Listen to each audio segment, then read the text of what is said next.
Eu estava sentado na sala quando ouvi a porta bater. Não foi aquele fechar normal, sabe? Foi aquela batida que você sente no peito. O tipo de som que marca o fim de alguma coisa. Olhei pro corredor e vi as malas dela já arrumadas na entrada. Marina nem olhou para trás. Só pegou as sacolas e saiu. Simples assim. 22 anos de casamento terminaram numa quinta-feira de manhã, sem aviso, sem explicação de verdade. O Gabriel estava no quarto dele, fazendo aquele barulhinho que sempre fazia quando estava concentrado.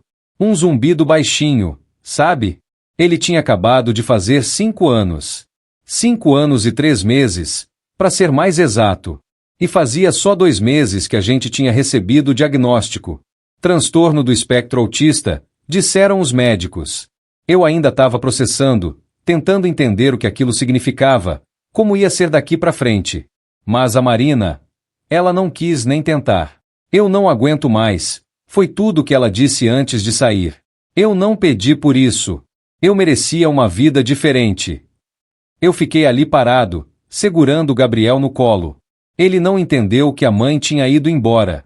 Para ele, ela tinha só saído, como sempre fazia. Mas eu sabia. Sabia pelo jeito que ela olhou para ele antes de virar as costas. Não era um olhar de mãe. Era um olhar de alguém que já tinha desistido há muito tempo. Os primeiros meses foram um inferno. Não vou mentir. Eu trabalhava como gerente numa empresa pequena, e de repente me vi tendo que fazer tudo sozinho. Acordar cedo, preparar café da manhã, levar o Gabriel para as terapias, buscar, trabalhar, fazer comida, dar banho, colocar para dormir. E no meio de tudo isso, ainda tinha que lidar com as crises dele. As crises de choro, de ansiedade, quando alguma coisa saía da rotina. Quando a comida não estava no prato certo. Quando o brinquedo não estava no lugar exato. Teve uma noite que eu simplesmente sentei no chão da cozinha e chorei. Chorei de cansaço, de medo, de solidão. O Gabriel estava dormindo finalmente, depois de 3 horas tentando acalmar ele. E eu ali, no chão frio, pensando se ia conseguir. Se ia dar conta de ser pai e mãe ao mesmo tempo. Mas aí eu olhei pro quarto dele. Vi ele dormindo tranquilo, abraçado naquele ursinho azul que ele amava. E eu pensei, esse menino não pediu nada disso. Ele não escolheu ser autista. Ele não escolheu ser abandonado pela mãe. Mas eu escolhi ser pai dele. E vou ser o melhor pai que eu puder. Foi aí que tudo mudou. Eu comecei a estudar sobre autismo. Li tudo o que encontrei. Conversei com outros pais. Aprendi sobre as terapias, sobre comunicação alternativa, sobre como criar uma rotina que funcionasse para ele. Aprendi que o Gabriel não era um problema a ser resolvido. Ele era meu filho. E ele só precisava ser entendido do jeito dele. Com o tempo, a gente criou nossa própria linguagem. O Gabriel não falava muito, mas ele se comunicava. Com gestos, com sons, com aquele jeito especial dele de olhar quando queria alguma coisa. Eu aprendi a ler cada sinal, cada mudança de humor, cada pequena conquista que para os outros podia parecer pouca coisa, mas para a gente era gigante. Quando ele disse papai pela primeira vez, com 7 anos, eu chorei feito criança. A terapeuta dele também chorou. Foi num dia de terça-feira, no meio da tarde. A gente estava montando um quebra-cabeça juntos, e de repente ele olhou para mim e falou. Baixinho, mas falou. Papai. Eu segurei ele tão forte que ele até reclamou um pouco, fazendo aquele barulhinho de protesto. Mas eu não conseguia soltar. Os anos foram passando. O Gabriel foi crescendo. Não da forma que a sociedade esperava, mas do jeito dele. Ele tinha suas dificuldades. Claro, interação social era complicada. Ele não gostava de lugares barulhentos, de mudanças bruscas, de gente estranha chegando perto. Mas ele também tinha seus talentos. Era incrível com números. Conseguia fazer cálculos complexos de cabeça. Decorava sequências enormes. Tinha uma memória fotográfica para certas coisas. Eu nunca esqueci da Marina. Como esquecer? Ela era a mãe do meu filho. Mas com o tempo, a raiva foi passando. Não é que eu tenha perdoado completamente. Mas entendi que cada um faz suas escolhas. Ela fez a dela. E eu fiz a minha. E eu nunca, nem por um segundo, me arrependi da minha escolha. O Gabriel tinha 15 anos quando ela apareceu pela primeira vez. 15 anos. 10 anos depois de ter ido embora. Eu estava fazendo almoço quando tocou a campainha. Fui atender, e lá estava ela. Mais velha, claro. Cabelo diferente. Mas era ela. Oi, Rodrigo, ela disse. A voz estava trêmula. Eu fiquei mudo por uns segundos. Não sabia o que dizer. O que falar para alguém que te abandonou, que abandonou seu filho, e aparece do nada depois de uma década? O que você quer? Consegui perguntar finalmente. Eu queria ver o Gabriel. Eu dei uma risada. Não foi engraçada.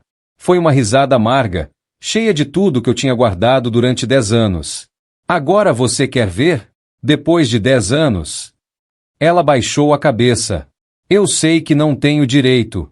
Eu sei que fui terrível. Mas eu mudei. Rodrigo. Eu fiz terapia. Eu entendi que cometi um erro. O maior erro da minha vida. Você não cometeu um erro, eu falei, e senti a voz tremendo. Você abandonou uma criança. Seu filho. Ele tinha 5 anos. Marina. 5.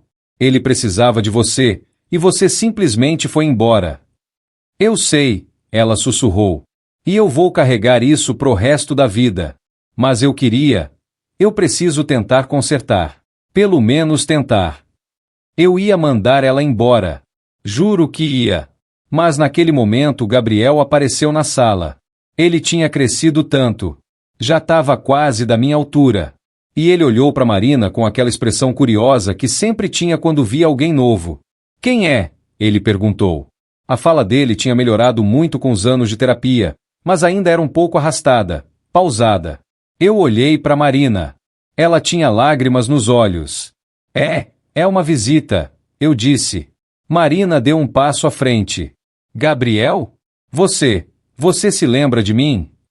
Ele ficou olhando para ela por um tempo. Depois balançou a cabeça. Não. Vi a dor no rosto dela. E por um segundo, só um segundo, eu quase senti pena. Ela é sua mãe, eu disse. Não sei por que disse.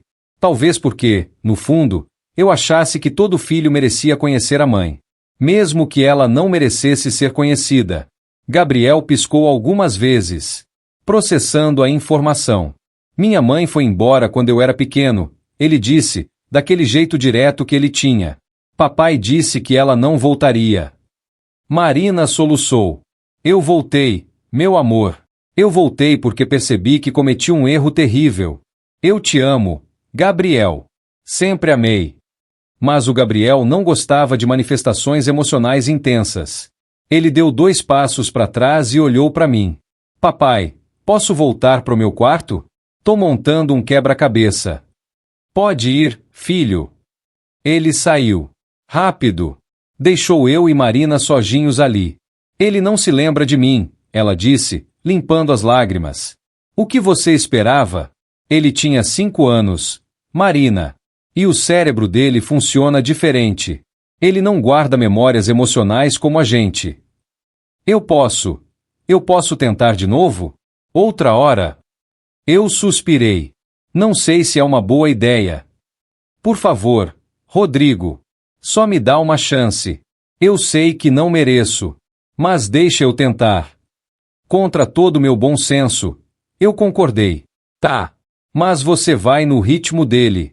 Não vai pressionar. Não vai aparecer do nada esperando que ele te aceite como mãe. Você foi embora. Essa é a verdade. E se ele não quiser ter contato, você vai respeitar. Entendeu? Ela acenou com a cabeça. Entendi. Obrigada. Rodrigo. Eu juro que vou fazer diferente agora. Ela começou a aparecer. Uma vez por semana. No começo. Sempre avisava antes. Sempre perguntava se podia. E eu, como um idiota, deixava. Porque uma parte de mim ainda acreditava que talvez, só talvez, o Gabriel se beneficiasse de ter a mãe na vida dele. Mas tinha alguma coisa errada. Eu não conseguia colocar o dedo, mas tinha. Marina era atenciosa demais. Carinhosa demais. Trazia presentes para ele toda vez. Coisas caras. Tênis importado. Videogame novo. Livros de matemática avançada que ele amava. Ela perguntava sobre a rotina dele, sobre a escola especial que ele frequentava, sobre as terapias. Parecia genuinamente interessada. Mas tinha alguma coisa no jeito que ela olhava para ele. Alguma coisa que me incomodava. Era como se ela tivesse estudando ele. Analisando.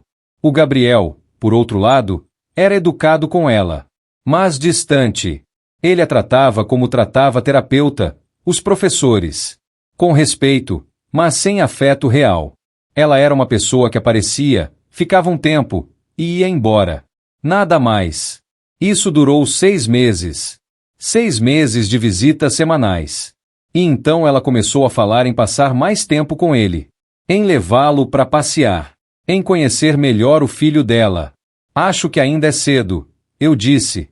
Rodrigo, já faz 6 meses. Eu tô tentando. Você pode ver que eu tô tentando. Eu vejo. Mas o Gabriel precisa de tempo. Ele não se apega fácil. Eu sei.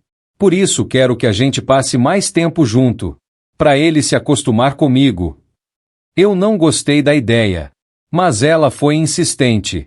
E eu, como tinha prometido dar uma chance, cedi um pouco. Deixei ela levar ele para comer uma vez. Só uma vez. E com hora marcada para voltar. Quando eles voltaram, o Gabriel estava mais agitado que o normal. Não era uma crise grande, mas eu percebia. Ele estava desconfortável. O que aconteceu? Perguntei para Marina. Nada. Foi tudo bem. A gente comeu, conversou. Gabriel? Chamei meu filho. Tudo bem. Ele balançou a cabeça. Tem muita gente no lugar. Barulho. Não gostei. Olhei para Marina. Eu te avisei que ele não gosta de lugares barulhentos. Desculpa. Eu esqueci. Mas ela não tinha esquecido. Eu tinha dito.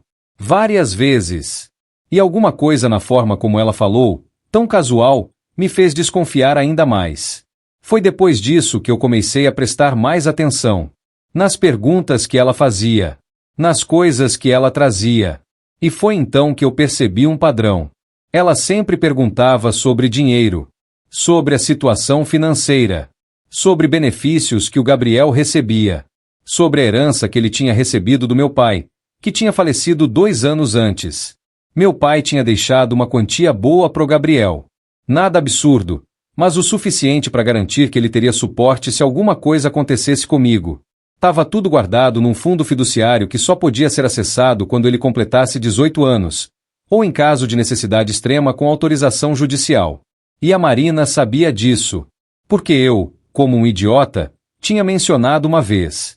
Achando que ela estava perguntando por preocupação genuína com o futuro do filho. As coisas começaram a fazer sentido. O interesse súbito. Os presentes caros. A insistência em estar presente. Não era remorso. Não era amor de mãe. Era interesse. Mas eu precisava de certeza. Não podia simplesmente acusar sem provas. Então comecei a testar. Comecei a mencionar coisas falsas. Disse que estava pensando em investir o dinheiro do Gabriel numa nova terapia experimental cara. Disse que tinha recebido uma proposta de emprego em outro estado, com salário muito melhor. Disse que estava considerando comprar uma casa maior. E Marina mordia a isca toda vez. Perguntava detalhes. Queria saber valores. Queria saber como funcionava o acesso ao dinheiro. Queria saber sobre a tutela dele. Foi quando ela falou em pedir a guarda compartilhada que eu tive certeza absoluta. Guarda compartilhada? Repeti, incrédulo. Você tá falando sério? Sim. Eu sou mãe dele, Rodrigo. Tenho direito. Você abandonou ele. Há 10 anos. Você não tem direito nenhum. Eu mudei. E qualquer juiz vai ver isso. Eu tô presente há 6 meses. Eu tô tentando construir uma relação com meu filho. Por quê, Marina? Por que de verdade? Porque ele é meu filho. Não. Ele não é. Você abriu mão disso quando foi embora. Ele é meu filho. Eu criei ele. Eu cuidei dele. Eu fiquei acordado nas madrugadas quando ele estava em crise. Eu aprendi a entender ele. Eu estive lá em cada conquista, cada dificuldade, cada momento. Você não. E eu tô tentando compensar. Mentira! Você tá tentando ter acesso ao dinheiro que ele herdou. Vi a expressão dela mudar. Por uma fração de segundo, a máscara caiu. E eu vi a verdade. Você é louco, ela disse. Eu não tô aqui por dinheiro. Não? Então por que toda conversa sua eventualmente gira em torno de finanças? Porque você sempre pergunta sobre os benefícios dele, sobre a herança, sobre como tá o fundo. Por que você pesquisou sobre tutela legal de pessoas autistas? Como você sabe que eu pesquisei? Por que eu presto atenção? Diferente de você, que acha que eu sou burro. Ela ficou em silêncio por um momento. Depois suspirou. Tá bom. Sim, o dinheiro faz parte. Tá feliz? Eu preciso de ajuda financeira. Eu tô devendo. Eu tomei decisões ruins nos últimos anos. E sim, quando eu descobri que o Gabriel tinha herdado uma quantia significativa, eu pensei que talvez eu pudesse ser mãe dele e ao mesmo tempo resolver meus problemas. Eu senti uma raiva que eu nunca tinha sentido antes. Uma raiva fria, controlada, mas intensa. Sai da minha casa. Rodrigo. Sai da minha casa. Você não pode me impedir de ver meu filho. Posso sim. E vou. Você não vai se aproximar dele nunca mais. Se tentar, eu processo você por abandono, negligência e qualquer outra coisa que meu advogado inventar. Eu tenho 10 anos de provas de que você não quis saber dele.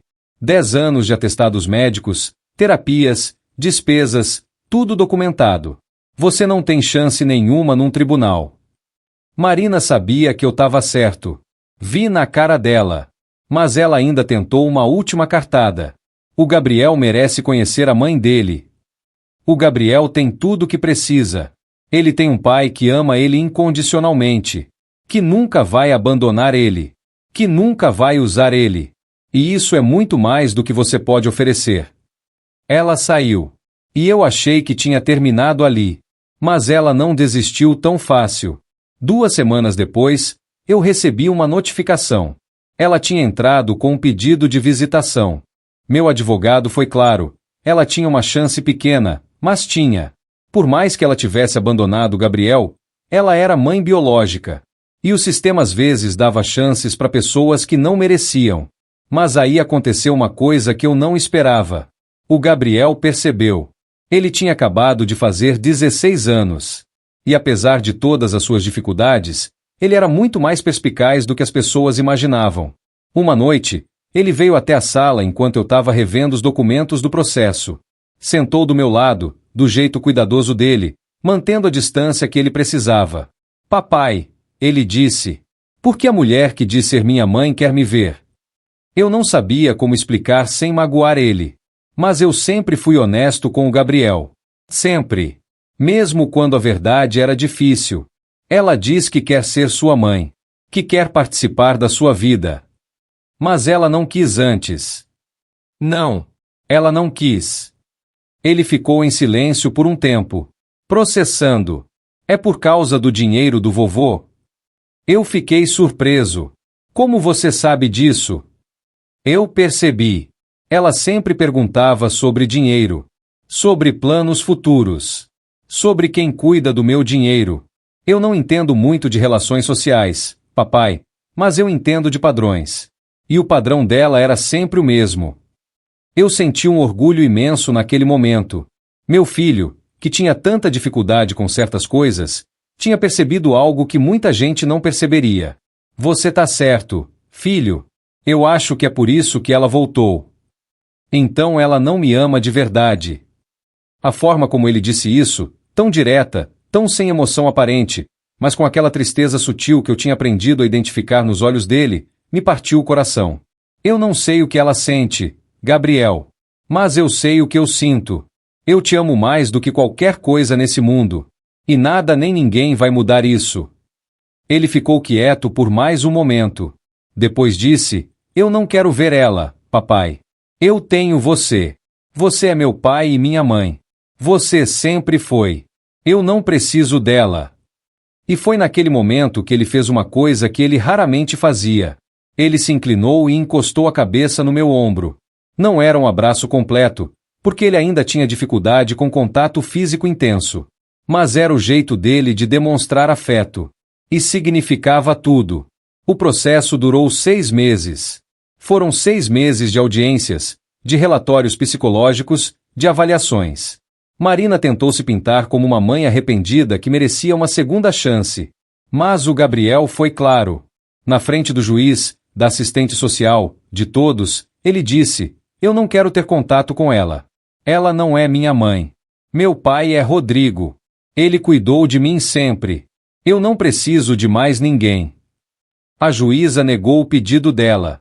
Disse que, considerando a idade do Gabriel, a capacidade dele de expressar suas vontades e o histórico de abandono, não havia justificativa para forçar uma aproximação que ele claramente não queria.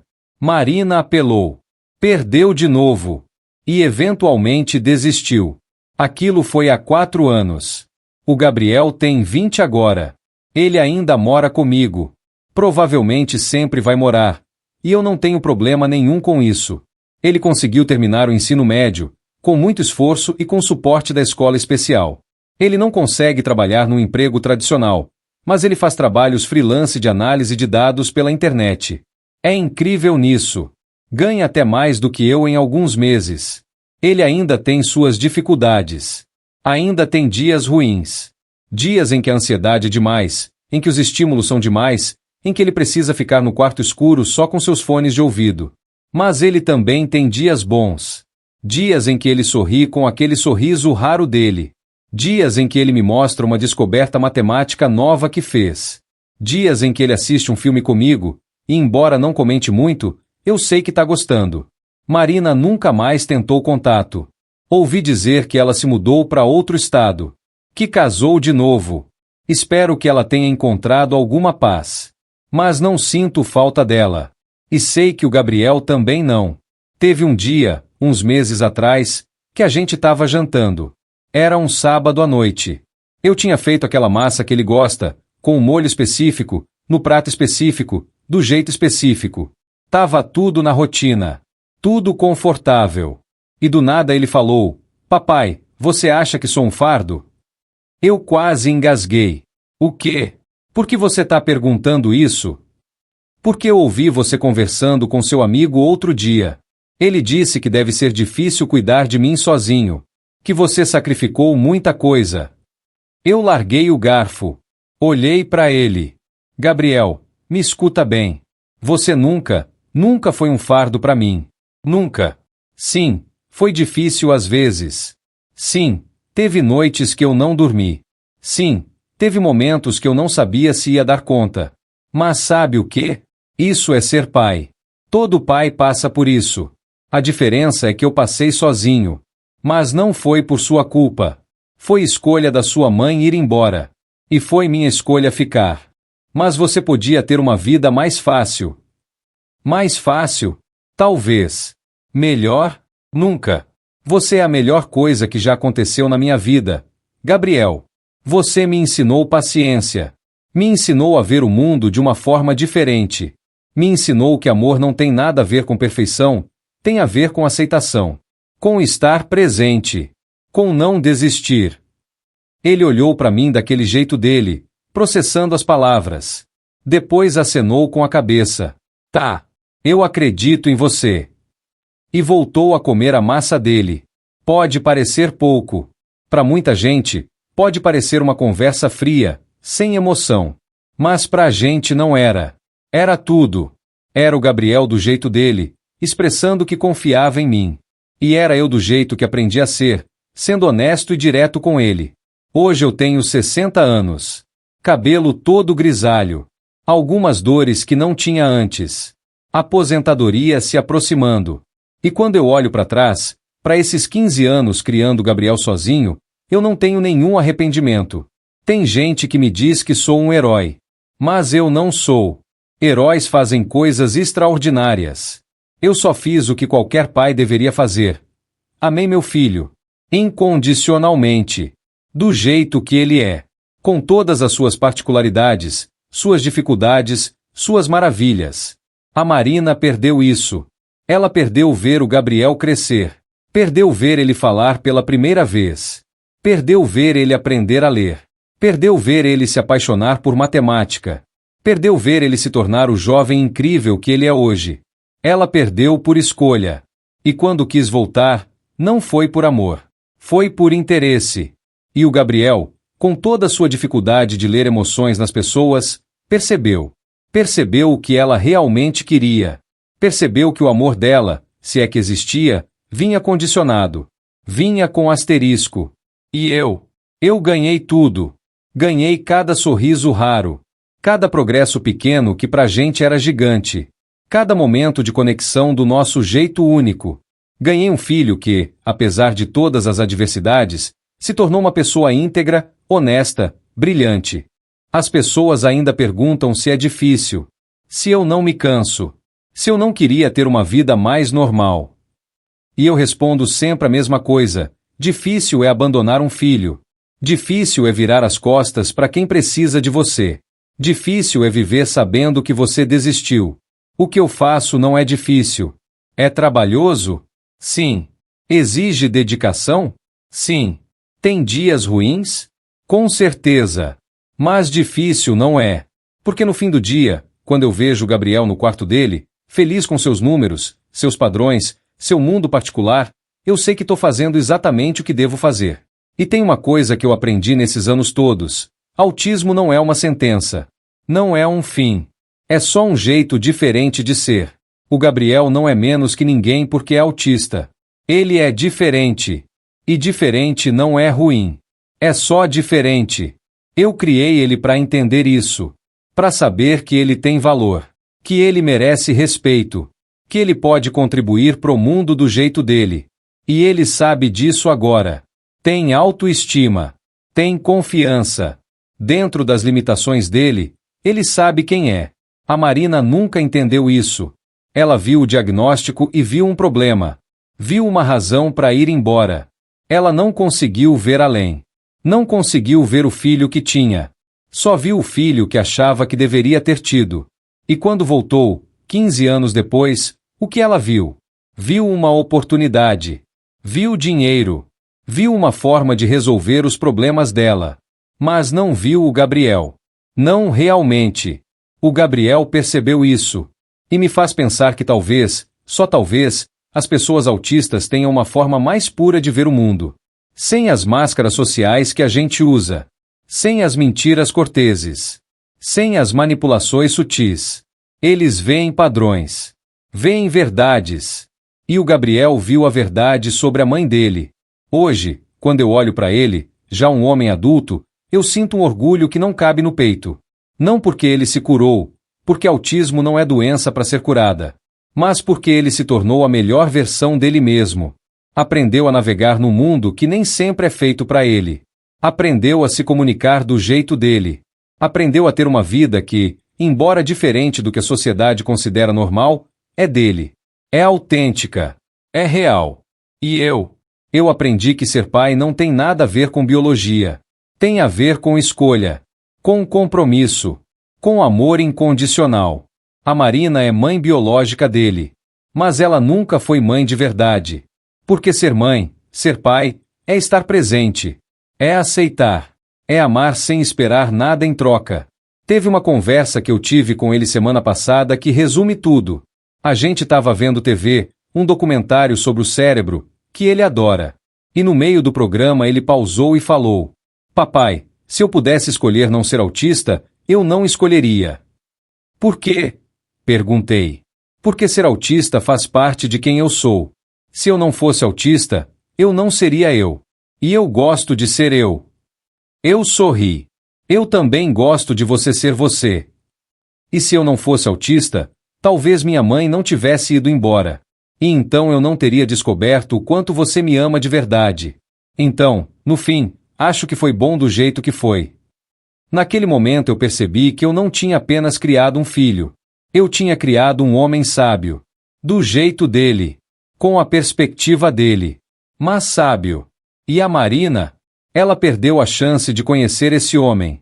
Perdeu a chance de fazer parte dessa jornada. Perdeu tudo por não conseguir ver além das próprias limitações, do próprio egoísmo. Então sim, ela abandonou nosso filho autista comigo.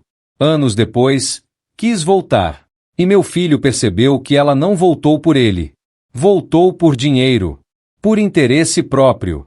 E ele, com toda a sua dificuldade de entender nuances sociais, conseguiu ver a verdade mais clara do que muita gente considerada normal veria. E hoje, eu e o Gabriel, a gente é uma equipe. Uma família. Não perfeita, mas real, honesta. Forte.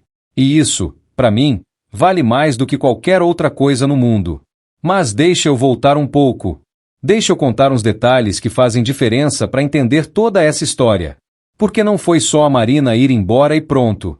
Foi uma jornada. E toda jornada tem seus momentos. Quando Gabriel tinha 6 anos, logo depois que a Marina foi embora, eu tive que aprender tudo do zero. E quando eu digo tudo, é tudo mesmo. Eu não sabia nem fazer o macarrão do jeito que ele gostava. Parece besteira, né? Mas pro Gabriel, que precisava de rotina, de previsibilidade, era fundamental. O macarrão tinha que ser daquele tipo específico, cozido por exatamente 8 minutos. Escorrido, sem óleo, com aquele molho específico, no prato azul. Sempre no prato azul. As primeiras semanas foram um desastre. Eu errava tudo. Colocava o molho errado. Usava o prato errado. E o Gabriel entrava em crise. Não era birra. Era desespero real. Porque o mundo dele tinha regras, e quando essas regras eram quebradas, era como se o chão sumisse debaixo dos pés dele. Teve uma noite que eu sentei na cozinha, eram 3 da manhã, e eu fiz uma lista. Uma lista enorme de todas as coisas que o Gabriel precisava. Como ele gostava da comida. Quais roupas ele usava. Qual a ordem dos eventos do dia. Qual a temperatura da água do banho. Qual a luz que tinha que ficar acesa no quarto. Qual o volume da TV. Tudo. Cada detalhe. E eu colei essa lista na geladeira. E todo dia eu consultava. Todo dia eu seguia à risca. Até virar automático. Até virar parte de mim. A terapeuta dele, a doutora Patrícia, me ajudou muito nessa época. Ela era uma mulher na casa dos 50, baixinha, com um jeito calmo que acalmava até a mim. Ela trabalha com autismo há mais de 20 anos. E ela me ensinou que criar o Gabriel não era sobre tentar fazer ele se encaixar no mundo. Era sobre criar um mundo onde ele pudesse ser ele mesmo. O autismo dele não vai embora, Rodrigo, ela me disse numa das primeiras sessões. E não deveria. O cérebro dele funciona diferente. Ele processa informação diferente. Ele sente as coisas de forma mais intensa. Seu trabalho não é consertar isso. É ajudar ele a navegar. Isso mudou tudo para mim. Eu parei de tentar fazer o Gabriel ser como outras crianças. Parei de me comparar com outros pais. Comecei a focar no Gabriel. No meu Gabriel. No jeito dele. Eu aprendi linguagem de sinais básica, porque nos dias ruins ele não conseguia falar. Aprendi sobre processamento sensorial. Aprendi a identificar os gatilhos das crises. Aprendi que quando ele começava a balançar as mãos rapidamente, era porque estava ficando sobrecarregado. Aprendi que quando ele se escondia embaixo da mesa, não era para me irritar. Era porque o mundo estava demais para ele naquele momento. E sabe o que mais? Aprendi a não ter vergonha. Porque no começo eu tinha. Quando a gente saía e ele tinha uma crise em público, eu sentia os olhares. Ouvia os comentários. Essa criança precisa de limites. No meu tempo isso era falta de educação. Criança mimada. Teve um dia no mercado que eu perdi a paciência. O Gabriel estava tendo uma crise porque mudaram o lugar dos cereais. Para ele aquilo era catastrófico. Tudo tinha que estar no lugar certo. E uma senhora veio me falar que eu precisava ser mais firme, que criança precisava de disciplina. Eu olhei para ela e falei, bem alto para todo mundo ouvir, meu filho é autista. O cérebro dele funciona diferente. Ele não tá fazendo birra. Ele tá em crise porque o mundo dele foi virado de cabeça para baixo. E antes de julgar, antes de dar opinião não pedida, que tal ter um pouco de empatia? A mulher ficou vermelha e saiu. Mas eu não me senti mal. Eu me senti forte. Porque ali eu tinha defendido meu filho. Tinha colocado ele em primeiro lugar. E foi libertador. Depois daquele dia, eu nunca mais liguei para o que os outros pensavam. Se o Gabriel precisava usar fones de ouvido no shopping, ele usava. Se ele precisava levar o ursinho azul para todo lugar, ele levava. Se ele não queria cumprimentar as pessoas, ele não cumprimentava. E eu sempre explicava. Sempre educava. Mas nunca mais pedi desculpas pelo meu filho ser quem ele era. Quando Gabriel tinha 8 anos, a gente teve um avanço gigante. Ele começou a se interessar por matemática. Não aquela matemática básica de escola. Matemática avançada. Ele via padrões em tudo. Números, formas, sequências. Era fascinante ver o cérebro dele trabalhar. Eu comprei livros. Pedi ajuda para professores de faculdade. Arrumei um tutor especializado. Porque eu tinha percebido uma coisa: o Gabriel não ia se desenvolver tentando fazer o que todo mundo fazia. Ele ia se desenvolver fazendo o que ele amava. E ele amava números. Teve um professor da universidade, o professor Henrique, que se ofereceu para dar umas aulas pro Gabriel. De graça. Só porque ele ficou fascinado com a capacidade do meu filho. Aquele homem foi um anjo na nossa vida. Ele tratava o Gabriel com tanto respeito, tanta paciência. Nunca infantilizou. Nunca subestimou. Só ensinou. E o Gabriel floresceu. Aos 10 anos, ele estava resolvendo problemas que alunos de ensino médio resolviam.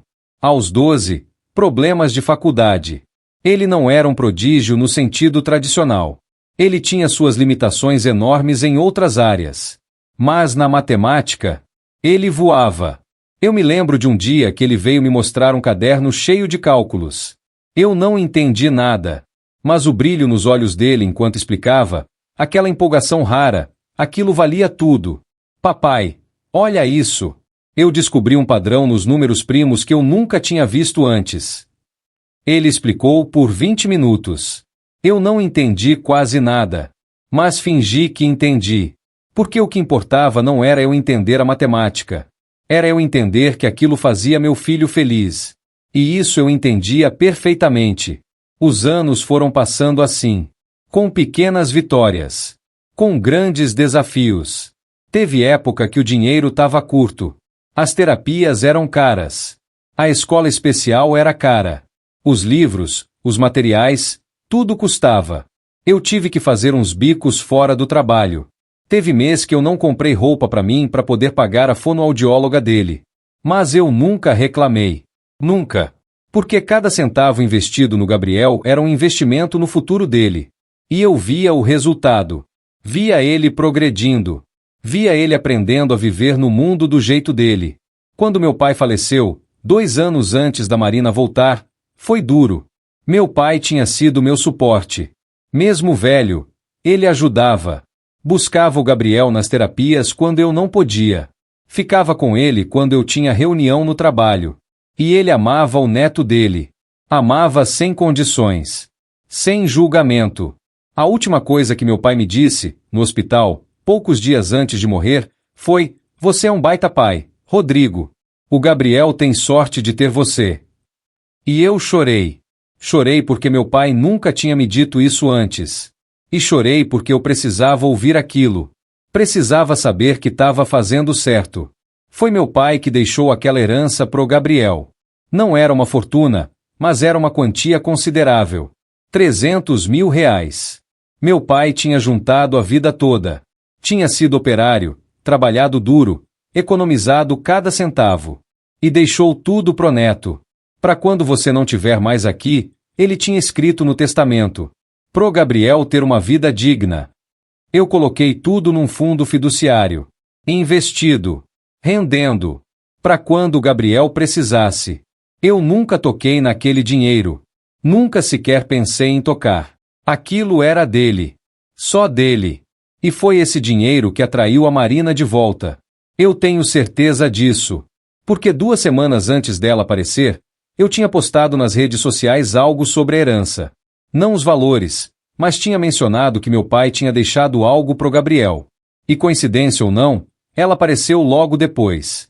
No começo eu não liguei os pontos. Achei que talvez ela realmente tivesse mudado, que realmente tivesse amadurecido. Mas com o tempo, as perguntas dela ficaram cada vez mais específicas. Como está a situação financeira de vocês? O Gabriel recebe algum benefício do governo? Quanto foi a herança do seu pai? Como funciona a tutela dele quando ele fizer 18? Você já pensou em abrir uma conta conjunta para ele? Tudo disfarçado de preocupação maternal. Mas eu estava começando a ver o padrão. E o Gabriel, mesmo com toda a sua dificuldade social, também viu. Porque matemático que é matemático vê padrão em tudo. E o padrão da Marina era claro: dinheiro. Foi numa dessas visitas que ela cruzou a linha. Ela tinha trazido um presente caro pro Gabriel. Um computador novo, top de linha. O Gabriel adorou. Claro. E então ela disse: sabe, Gabriel, quando você fizer 18, você vai ter acesso ao dinheiro que seu avô deixou. Mas essas coisas são complicadas. Seu pai pode não saber gerir direito. Talvez você precisasse de alguém para ajudar.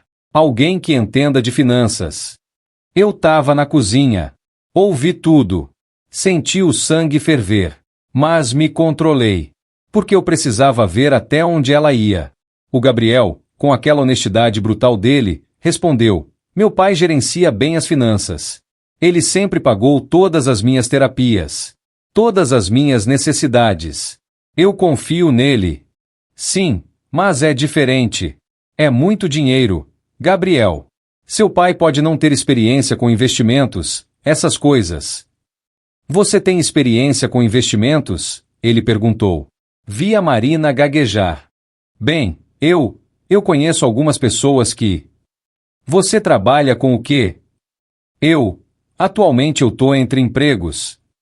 Então você não tem dinheiro. A franqueza dele. Aquela incapacidade de mentir ou de ser politicamente correto. Naquele momento eu amei ainda mais meu filho. Não é bem assim, Gabriel. Mas é. Você não tem dinheiro e quer ajudar a gerir o meu. Isso não faz sentido lógico. Foi ali que eu entrei na sala. Gabriel, pode ir pro seu quarto? Eu preciso conversar com a Marina. Ele saiu, aliviado de escapar da interação social desconfortável. E eu e Marina ficamos sozinhos. Você ouviu? Ela perguntou. Ouvi. E agora eu entendo tudo. Rodrigo, não é o que você está pensando. Não? Então o que é? Porque para mim parece muito que você está tentando manipular um menino de 15 anos para ter acesso ao dinheiro dele. Eu só quero ajudar. Mentira! Você quer se ajudar.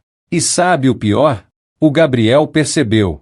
Ele, que tem tanta dificuldade de ler as pessoas, percebeu você.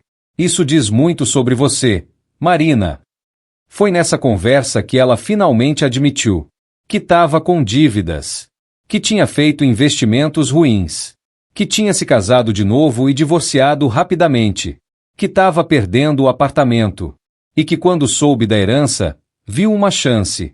Eu pensei que podia resolver meus problemas e ao mesmo tempo ser mãe dele. Mas ser mãe não funciona assim. Não é transacional. Você não pode simplesmente aparecer depois de 10 anos achando que pode cobrar, que pode se beneficiar. O dinheiro é dele. Eu sou mãe dele. Eu tenho direito. Você não tem direito nenhum. Você abriu mão de qualquer direito quando abandonou ele. E foi ali que ela ameaçou com o processo. Disse que ia atrás dos direitos dela. Que ia provar que tinha mudado. Que qualquer juiz veria que ela merecia uma chance.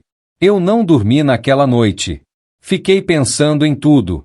Na possibilidade de perder parte da guarda do Gabriel. Na possibilidade dela conseguir algum acesso ao dinheiro dele. Na possibilidade de toda aquela estabilidade que eu tinha construído desmoronar. Mas aí eu olhei pro Gabriel dormindo. 16 anos agora. Quase um homem. E eu pensei, ele tem voz. Ele pode decidir. E eu vou lutar por ele com tudo que eu tenho. O processo foi desgastante. Os advogados da Marina tentaram pintar ela como uma mãe arrependida que tinha tido depressão pós-parto não tratada. Que tinha saído no momento de crise, mas que tinha se recuperado. Que agora queria compensar o tempo perdido. Mas a gente tinha provas. 10 anos de provas. 10 anos sem um telefonema. Sem uma carta. Sem uma pensão alimentícia paga. Sem um presente de aniversário. Sem um Feliz Natal. Nada. Abandono completo. E tinha mais. Tinha os relatórios das terapeutas. Das professoras. Da assistente social que acompanhava o Gabriel desde pequeno. Todos falando da estrutura que eu tinha criado. Do ambiente seguro. Do desenvolvimento dele apesar de todas as dificuldades. E tinha o Gabriel, que na frente da juíza, com aquela franqueza dele, disse: eu não quero que ela faça parte da minha vida. Ela não é minha mãe. Mãe é quem cuida. Quem fica. Quem ama sem cobrar nada. Isso é meu pai. Só meu pai. Vi a Marina chorar quando ele disse isso. E por um segundo, só um segundo, eu achei que talvez ela realmente sentisse alguma coisa. Mas então ela disse pro advogado: ele é autista. Ele não entende o que está dizendo. E ali eu soube que ela nunca ia entender. Nunca ia ver o Gabriel como ele realmente era. Para ela, ele sempre ia ser menos. Sempre ia ser alguém que não entendia, que não conseguia decidir, que precisava ser tutelado. Mas a juíza não pensava assim. A juíza, uma mulher na casa dos 60, mãe de 3 filhos, avó de 5 netos, olhou pro Gabriel com respeito. Fez perguntas para ele. Ouviu as respostas. E viu o que eu sempre soube, que o Gabriel, apesar do autismo, sabia muito bem o que queria. E o que ele não queria. O menor, disse a juíza, demonstra claramente sua vontade. Ele tem 16 anos. Tem capacidade de discernimento suficiente para expressar sua preferência. E considerando o histórico de abandono da mãe, a falta de qualquer tentativa de contato nos últimos 10 anos, e o ambiente estável e amoroso proporcionado pelo pai, eu nego o pedido de visitação. Marina apelou. 2 vezes. Perdeu as 2. E eventualmente desistiu. Mudou de cidade. Refez a vida. Nunca mais tentou contato. E sabe de uma coisa? Foi melhor assim. Porque o Gabriel não precisava daquilo. Não precisava de alguém que via ele como meio para um fim. Que via ele como menos capaz. Que via o autismo antes de ver ele. O Gabriel precisava de gente que visse ele. Completo. Com todas as suas particularidades, suas genialidades, suas dificuldades. E ele tinha isso. Tinha eu. Tinha as terapeutas. Tinha os professores. Tinha o professor Henrique, que continuou sendo mentor dele mesmo depois de se aposentar. Tinha a doutora Patrícia, que virou quase da família. Quando Gabriel fez 18, a gente teve a conversa sobre o dinheiro. Ele tinha acesso agora. E eu expliquei tudo. Quanto tinha. Como estava investido. Quanto rendia por mês. O que você quer fazer com isso? Perguntei. Ele pensou por um tempo. Quero deixar investido. E quero usar parte para pagar uma faculdade. Matemática. Online. No meu ritmo. Você tem certeza? Você não precisa trabalhar, Gabriel. Você não precisa se forçar. Eu sei. Mas eu quero. Eu gosto de matemática. E eu posso contribuir. Do meu jeito. No meu tempo. Mas eu posso. E ele fez. Entrou numa faculdade online. Levou 6 anos para terminar o que normalmente levaria 4. Mas terminou. Com louvor. E hoje ele trabalha como analista de dados freelance. Ganha bem. Contribui para as despesas da casa. Tem orgulho do trabalho dele. E eu? Eu tenho orgulho dele. Um orgulho que transborda.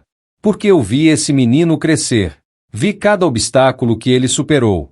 Cada limite que ele ultrapassou. Cada vez que ele provou que autismo não é sinônimo de incapacidade. É só uma forma diferente de ser capaz. A Marina perdeu tudo isso. Perdeu ver ele se formar. Perdeu ver o primeiro salário dele. Perdeu ver o brilho nos olhos dele quando ele resolve um problema complexo.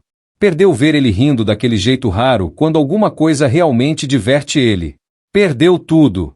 E eu? Eu ganhei uma vida inteira com meu filho. Uma vida que não é perfeita. Que tem desafios. Que tem dias difíceis. Mas que é nossa. Real, verdadeira. Cheia de amor. Tem gente que olha para mim e vê sacrifício. Mas eu não vejo assim. Eu vejo escolha. Eu escolhi ficar. Escolhi amar. Escolhi estar presente. E essa escolha me deu mais do que tirou. Porque no fim das contas, quem realmente perdeu foi a Marina. Ela perdeu a chance de conhecer um ser humano incrível, único, especial. Ela perdeu a chance de ser mãe de verdade. E quando tentou voltar, não foi por amor. Foi por interesse. E isso é algo que ela vai ter que carregar pro resto da vida. Quanto a mim e ao Gabriel, a gente tá bem. A gente tá mais que bem. A gente é uma família. Do nosso jeito. Com nossas peculiaridades. Com nossa rotina. Com nosso amor. E isso é tudo que importa. Sabe, tem uma coisa que eu nunca contei pra ninguém. Nem pro Gabriel. Teve um momento, lá no começo, quando ele tinha uns 6 anos, que eu quase desisti. Não de ser pai dele. Nunca disso. Mas quase desisti de mim mesmo. Foi numa noite especialmente difícil. O Gabriel tinha tido uma crise enorme porque eu tinha comprado o iogurte errado. Parece besteira, né? Mas pro cérebro dele, aquilo era uma catástrofe. O iogurte tinha que ser daquela marca, daquele sabor, naquela embalagem. E eu tinha errado. Ele chorou por 3 horas. 3 horas seguidas. E não era um choro de birra. Era um choro de desespero. De pânico. Porque o mundo dele tinha sido virado do avesso por causa de um iogurte.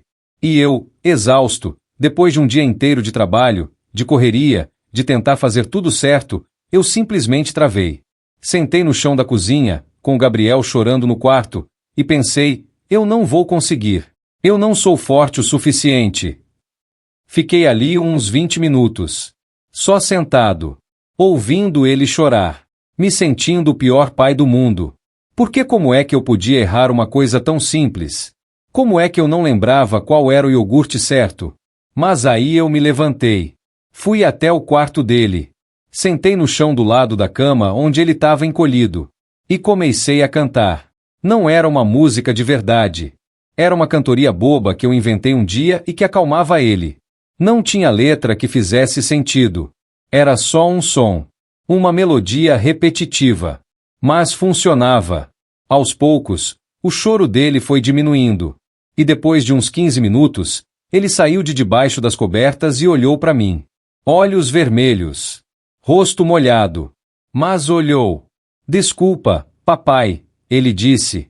E o fato dele ter conseguido articular isso, mesmo em crise, me partiu o coração. Não, filho. Eu que peço desculpas. Eu errei o iogurte. Eu sei que isso é importante para você. Amanhã eu compro certo. Promete. Prometo. Ele engatinhou até mim. Não chegou a abraçar, porque ele não gostava muito de abraços. Mas encostou a cabeça no meu ombro. Ficou ali. E eu fiquei também.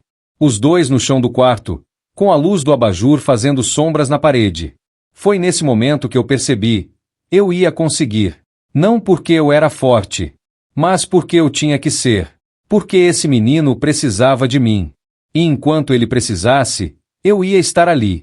Não importava quantos iogurtes errados eu comprasse. Não importava quantas noites de sono perdidas. Não importava nada disso. O que importava era estar presente. E eu fiquei. Todos esses anos. Eu fiquei. Tem outra coisa também. Sobre a Marina. Eu fico pensando às vezes se ela realmente teve depressão. Se realmente não aguentou. Porque depressão é uma coisa séria. E eu não quero diminuir isso. Mas sabe o que é? Mesmo se ela teve. Mesmo se foi difícil demais para ela. Ela podia ter pedido ajuda. Podia ter feito terapia. Podia ter ficado e dito, eu tô mal, mas eu vou tentar. Em vez disso, ela simplesmente foi embora. Sem olhar para trás. Sem deixar um telefone. Sem mandar uma mensagem. E durante 10 anos, 10 anos inteiros, ela não tentou saber como o filho dela estava. Se ele estava bem. Se estava progredindo. Se estava feliz. Nada. Silêncio absoluto. Então não, Eu não aceito a desculpa dela. Eu entendo dificuldade. Eu entendo desafio. Eu vivi isso. Mas eu não entendo abandono. Eu não entendo como você pode simplesmente apagar um filho da sua vida. E quando ela voltou, quando ela apareceu com aquelas flores na mão e aquele discurso ensaiado sobre mudança e crescimento pessoal, eu quis acreditar. Juro que quis. Porque uma parte de mim achava que o Gabriel merecia ter uma mãe. Que toda criança merece. Mas o Gabriel não precisava de qualquer mãe. Ele não precisava de alguém que via ele como meio para um fim. Que via o dinheiro dele antes de ver ele. Que via o diagnóstico antes de ver a pessoa. E quando eu percebi isso, quando eu realmente entendi as intenções dela, eu fiz o que qualquer pai faria. Protegi meu filho. Com unhas e dentes. Com tudo que eu tinha. O processo judicial foi uma das coisas mais difíceis que eu passei. Não pelo medo de perder. Eu sabia que a justiça estava do nosso lado. Mas por ter que reviver tudo. Ter que contar, para estranhos, cada detalhe da nossa vida. Cada dificuldade. Cada conquista. Era como se a gente tivesse sendo dissecado. Analisado. Julgado. E tinha o Gabriel no meio disso tudo. Tendo que falar com assistentes sociais. Com psicólogos. Com a juíza. Tendo que expressar, na frente de todo mundo, que ele não queria mãe na vida dele. Isso pesou nele. Vi o jeito que ele ficou mais ansioso. Mais retraído. Mas ele foi corajoso. Mais corajoso do que eu esperava. Ele falou a verdade dele. Do jeito dele. Sem floreios. Sem drama. Só a verdade nua e crua. E essa verdade foi poderosa. Quando a sentença saiu a nosso favor, quando a juíza negou o pedido da Marina, eu senti um alívio tão grande que quase desmaiei. Literalmente. Tive que sentar. Respirar fundo. Processar que tinha acabado. Que a gente tinha vencido. Que o Gabriel estava seguro. Fomos comemorar naquele dia. Do nosso jeito. Pedimos pizza. A pizza específica que ele gosta. Com a borda específica. Cortada do jeito específico. E assistimos um documentário sobre fractais que ele queria ver.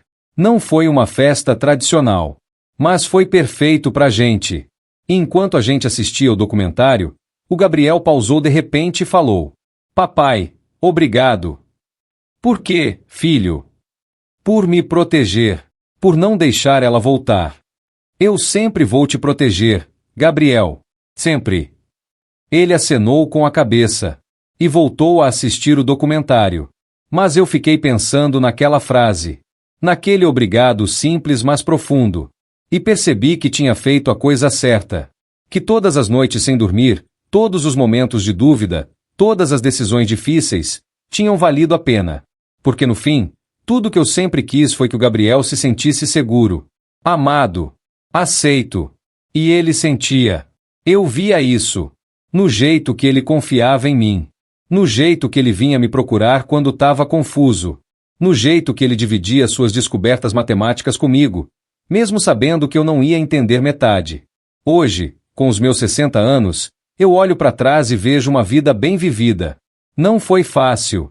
Não foi o que eu planejei quando casei com a Marina há tantos anos atrás. Mas foi real. Foi honesto. Foi cheio de amor. E o Gabriel? Ele está se tornando cada vez mais independente. Ainda mora comigo, e provavelmente sempre vai morar, mas ele tem sua rotina. Seu trabalho. Suas responsabilidades. Ele contribui. Ele participa. Ele é um adulto funcional do jeito dele. Tem gente que pergunta o que vai acontecer quando eu não estiver mais aqui. E eu já pensei nisso. Já fiz planos. Tem um fundo garantido. Tem uma rede de suporte. Tem a doutora Patrícia, que prometeu continuar acompanhando ele. Tem o professor Henrique e a família dele, que se ofereceram para estar por perto. Tem uma prima minha que é muito apegada ao Gabriel e que já disse que vai ficar de olho. Mas mais importante que tudo isso, eu criei o Gabriel para ser o mais independente possível dentro das limitações dele. Ensinei ele a cozinhar as refeições básicas que ele precisa. Ensinei ele a lavar roupa, a pagar contas, a gerir o dinheiro dele, a pedir ajuda quando precisa. Ele não vai estar sozinho quando eu partir. E essa é a maior herança que eu posso deixar para ele. Não é o dinheiro. É a capacidade de viver a vida dele. Do jeito dele. Mas viver. E quanto a Marina? Eu ouvi dizer que ela tá bem. Que casou de novo. Que tem enteados agora. Espero que ela seja boa para eles. Espero que ela tenha aprendido alguma coisa. Espero que ela seja capaz de amar sem condições. Sem interesse. Mas isso não é mais problema meu. Meu problema, meu foco, minha vida, é o Gabriel. Sempre foi. Sempre vai ser. E sabe de uma coisa? Eu não mudaria nada. Nada mesmo. Porque esse caminho, por mais difícil que tenha sido, me levou até aqui.